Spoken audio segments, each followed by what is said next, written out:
धनिया पैसा भेजबते बानी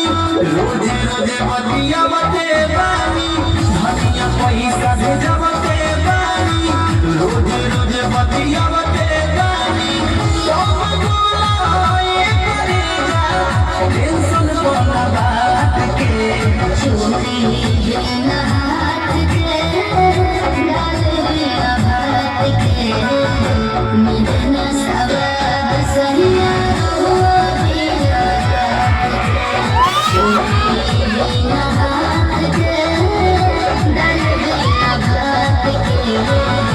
मिलना सवाद सहिया बिना रात के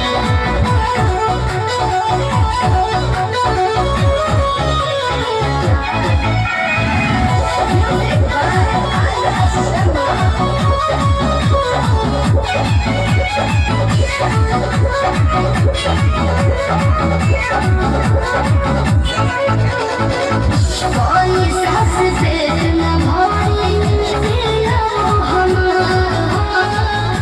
तू बार बहरा घर में क्या कर प्यार हो कोई सास से न भारी दिया हमारा तू बार बहरा घर में क्या कर प्यार हो हम का पतानी तूने तो हम होता हानि कुछ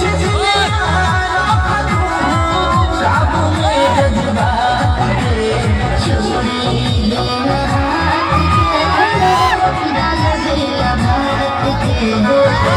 मिलना सवाद सहिया बिना रात के चोरी बिना हाथ के डाल बिना भात के मिलना सवाद सहिया बिना रात के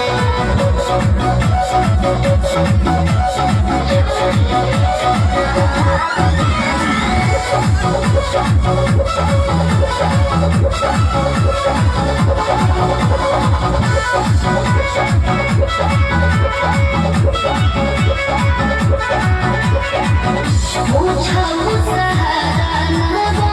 मोन गावदास आजा राजा भावना और बाबा दास हो